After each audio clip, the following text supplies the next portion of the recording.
Good morning, everybody. Today is Monday, February the 8th, and we have our Anchor Your Week meeting number 4.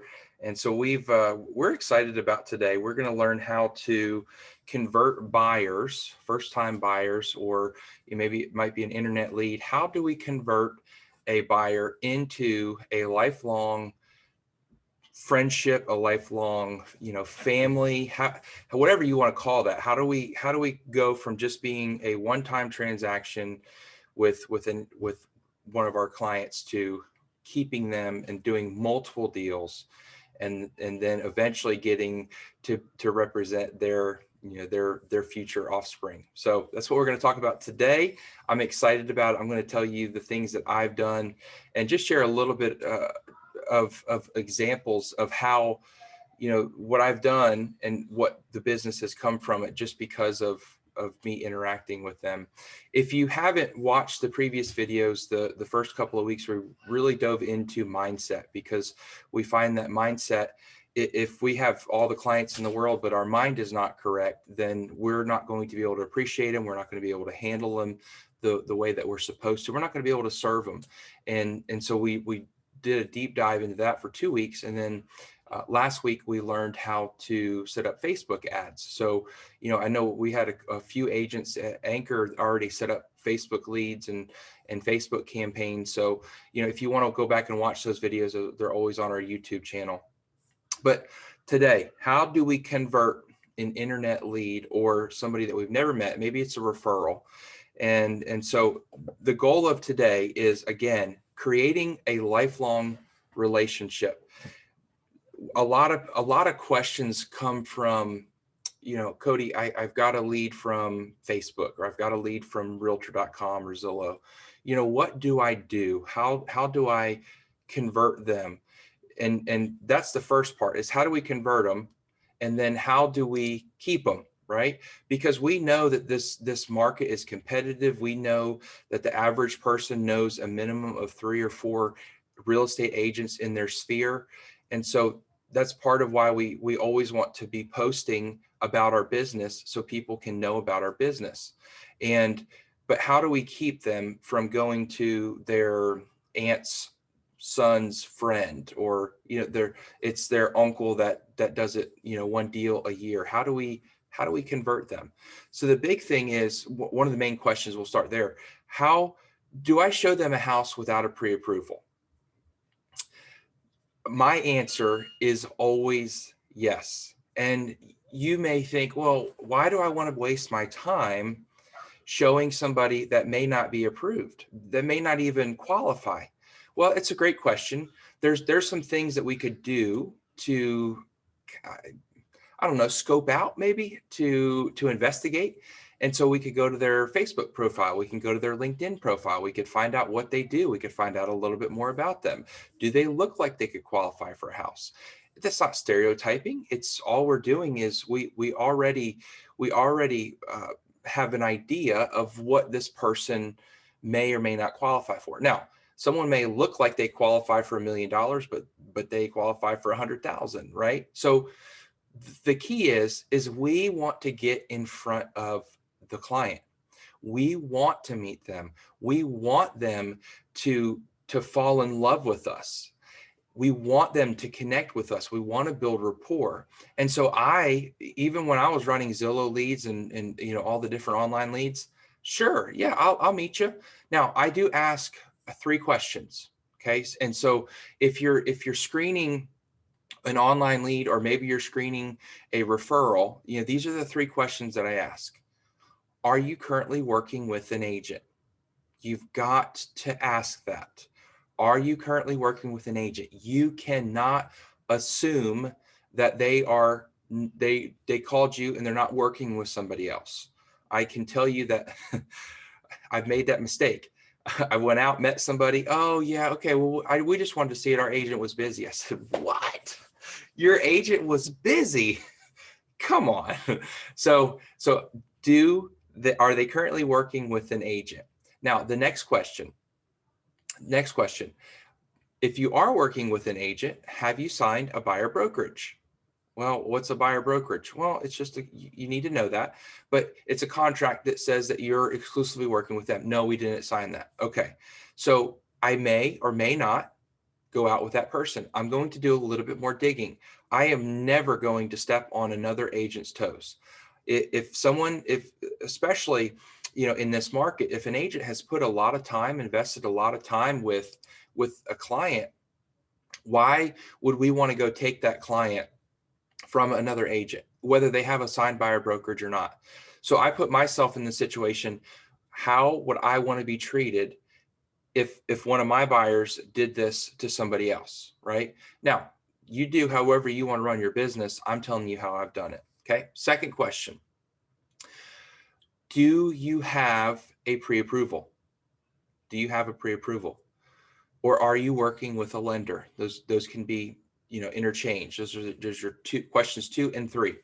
So this is a very important question because the way the market is going, we need to know, do they have, or where are they at in the process? Now, it may be a first-time home buyer. It may be an experienced home buyer. You may not know where they're at. So you want to start there to be able to plan out when you're meeting with them the very first time at the property. Okay. So do they have a lender, or do they have a pre-approval letter? And then the last question is, when do you want to meet? And so with this question, a lot of agents will say that, well, when do you want to meet? What I've found is that if you will tell them, you look at your calendar, you need to stay in the driver's seat. You need to stay in control. Don't just say, well, when do you want to meet? Because what if they say that they want to meet at a time that you're not available?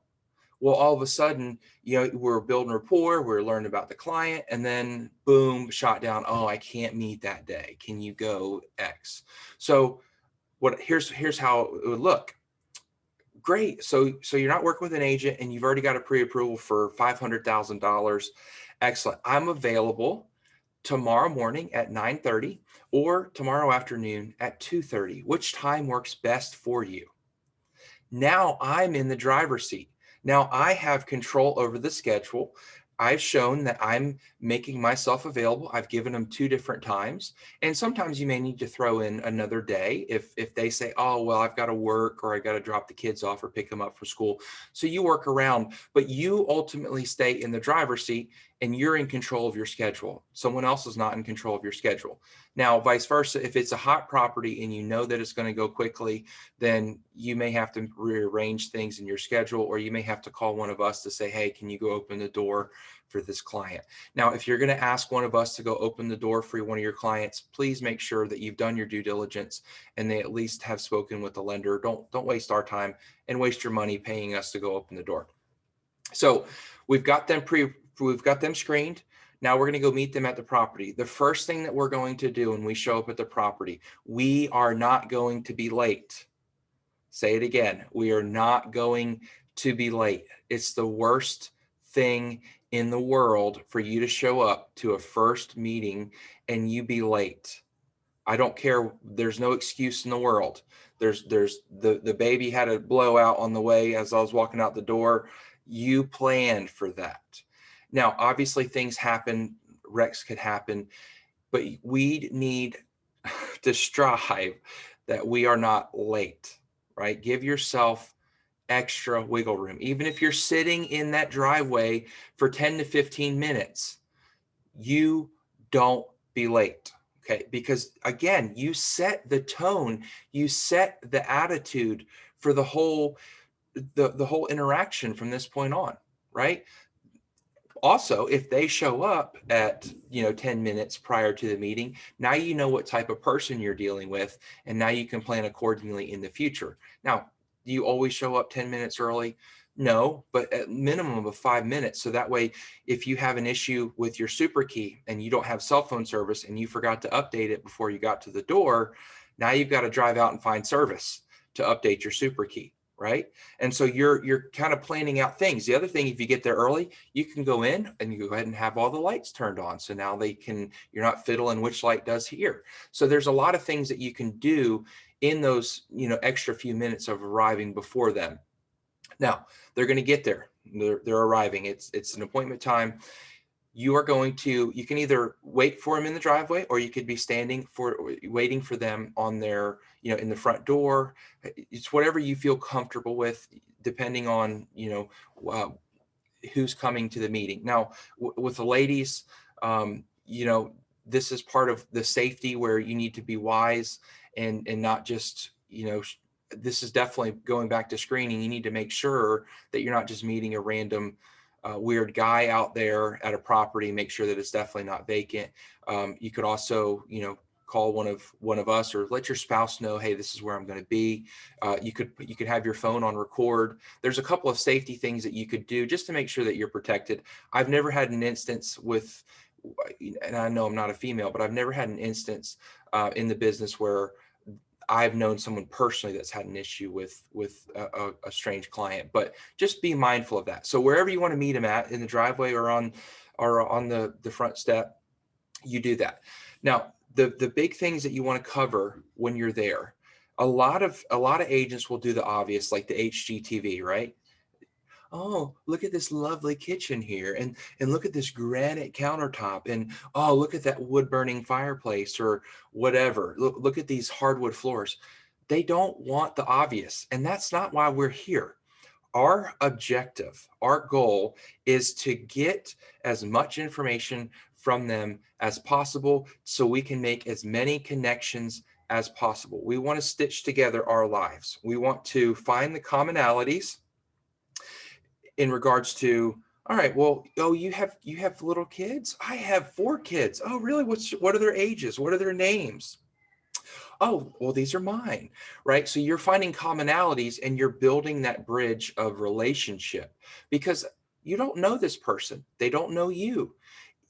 You have to give them as much information about you as possible within that 15 to 20-minute showing. So that way, when they leave feeling like they've known you their whole life. And that's the whole goal, is how do we make that connection? So here are some of the questions that I really focus on. Again, I am not pointing out the obvious. I'm not pointing out the master bedroom. I'm asking questions. That's all I'm doing. And notice, when I ask questions, who does most of the talking? That's right. The client does most of the talking. I don't want to talk. Now, I'm going to add in some banter back and forth when they say, oh, yeah, so what do you do for work? Okay, well, I do this. Oh, great. That's awesome. My mom's a nurse. Are you at Northside Forsyth? Oh, cool. So, yeah, she's actually a PACU nurse. All of a sudden, now we've got nursing, or we've got something in common. And so we're going to continue to build that out. Now, if you've read the book Ninja Selling, he actually goes through and tells you some things that you can talk about. So he uses the acronym FORD. So it's family. So talk about your family. Where are you from? What are you, how many kids do you have? Do you have any, what are some of the things that you do as a family? The O is occupation. Great question. What do you do? And that also, if they don't have a lender, that's also going to give you an idea of what they could qualify for, or what lender to put them with. If you're looking at mobile homes, then we can't send them to this one lender. So all of these questions are going to be able to help you, 1, connect, and 2, you're doing further investigation on the client. Now, while you're walking through the house, we're not pointing out the obvious. We're having conversations. We're asking questions. The other thing that we're doing is we are being their eyes for them. Now, if any of you remember the first time that you bought a house, you're looking at the things that really don't matter, right? They matter in your eyes because you need to know where the couch goes. But I'm looking up and down. I'm looking for, why is there a crack in the drywall right there? Why is there a leak on the ceiling right here in the roof? Now I'm pointing out things that they most likely are going to miss because they're wondering where to put the Christmas tree. So I'm pointing things out. Now, my goal is not to destroy the house. My goal is not to talk them out of it. I am building trust. They can trust me. I'm not going in there just to sell them this house to get the commission. I want their best interest. And you better believe that I'm going to tell them that. So let me give you an example. Walking through a house. Oh, hey guys, come look at this real quick. So just before I show you this, I'm not trying to tear this house down. It sounds like it could really work. I'm listening to the conversations that you guys are having. You already know where the Christmas tree is, right? I love that. I do that. When we start setting the Christmas tree, it means we're probably going to write up an offer. But I wanted to show you this. I want to make sure that you realize that what you're getting before we move forward with presenting an offer. Now, I will help you, and I'll do my best to get the best deal for this, but I also need you to know that I'm working for you, and I want to make sure that you make an educated decision. So let me show you this over here. Now, that was a little wordy, but the goal is to make sure that they know that they can trust you. You're not just there for the commission. Now, at the end of the walkthrough of the house, you're going to be asking questions. You may have jotted some notes down for them. They may have jotted notes down. You can either, depending on your schedule, if you've got, since you're only meeting with one house, then you can go and have the consultation in the driveway, or you could say, hey, do you want to go to Panera or Starbucks or whatever? And do you want to just sit down and talk about what we found today? Again, if they may not have that in their schedule, but if they can, that's going to give you that more time so you can establish yourself as the expert and the advisor in the area, and you're going to be able to learn a little bit more about them. With your buyer consultation, you have to tell your client, your buyer, what this market looks like. You have to. I had a conversation with one of our agents earlier this week, and this agent told me, this is a very luxurious property, 15 plus acres in Cleveland with a pond on it, and it's listed at this, and the clients want to come in at this, but there were so many showings on the property. She's like, do you think we can come in low? I said, no, and here's why. We have to teach these buyers what this market is. If you have a client that wants to come in anywhere under list price and ask for closing costs and a whole slew of things, you might as well just not write up the offer. It's not the market. It's not the market. And we have to educate our clients. The reality is this: if there's a house under $350,000, depending on where you're looking, you're not going to be the only one showing the house. If it's been on the market for more than 30 days, there's an issue with the house. We're training our buyers this, right? Can we come in for $15,000 less and asking for closing costs? No, there's no way. There's no way. We're lucky that there's not another offer already on the table, that we're not fighting with somebody else, right? And so we have to show them this. And the reality is they may not listen to you the first transaction, right? The first offer that you write up. We work for the client. We have to remember that. We work for the client, but it's also our job to educate them. If they don't listen and say, listen to our advice and write up a close to asking price and getting closing costs, and they want to throw in, $10,000 to $15,000 less and ask for closing, then that's on them. We submit what they want us to write up. If we don't receive that offer, if we don't receive acceptance, then we need to go back and re-educate, revisit, and say, listen, we had this conversation about how this offer was going to be rejected. It could be insulting to the seller. We don't want to do that. So let's make sure going forward that we put our best foot forward. We don't have the luxury of beating a seller up on a price because they have the inventory and we don't. So that is really, it's a quick rundown of what I do. Obviously, I ask the questions. I want to know about the client. I want them to know about me. And then after we finish our buyer consultation, then I'm immediately going to go add them on social media. I'm going to add them on Facebook. I'm going to add them on Instagram, LinkedIn, whatever that looks like. I'm going to connect with them because all I had was that one meeting. That's all I got. But now I need to continue snowballing my relationship with them. So I'm going to go and start commenting on their pictures. I'm going to start commenting on their posts. And not liking. Don't just like and love. Don't just haha or care. We need to comment. Comment is going to build that rapport and that relationship faster. So make sure that you're commenting. Liking is easy. You can do it while, in a second. commenting just great picture or lovely family or beautiful family, or, that's gorgeous. And you're interacting with them. So when you're going to continue working with them, now you're going to be able to have things to talk about the next time you're together. Gosh, I saw that you guys went to one of my favorite restaurants in Atlanta this past weekend. What did you get? Right? You're building friendship, you're building relationship. If you don't like doing that, or this sounds boring and annoying to you, then you're not in the right industry, right? You're not. Maybe you are, but you're going to have a bunch of one-time deals. I don't want one-time deals. I want, and I'll give you the example because I told you I was going to. I met a client. It was a referral for somebody when I was teaching. I had just left teaching full time and never met them. Went to their house, had a listing they were going to buy. I listed their house, and then they bought over in Houston. Now, fast forward 2 years later, they say, "Hey, Cody, I stayed in contact with them. I even created a goofy name with them, and we had camaraderie. It was cool. Stayed in contact with them. Hey, Cody, we're thinking about having a baby," which I fast forwarded through that. They didn't want a baby. They were moving out here because they wanted land, but now they want to have a baby. So I remembered that you guys want to have a baby. That's so exciting.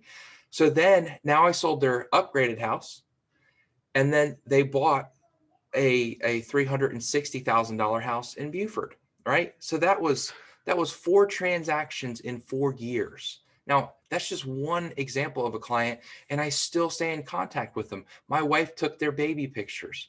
My wife took their maternity pictures, right? So we are so connected that who are they going to call when they're ready to move out of Beaufort and to go get land, or when they need a bigger house for their next baby that they're adding to their family? That's what it's all about. It's relationship over transactions. So I trust that this helped you. We're going to cover next week, we're going to cover how to handle objections. So whether that's a buyer objection or a seller objection. So make sure you tune in next week, and the video will be on our YouTube channel after we finish our meeting. Thanks for tuning in. Have a great day.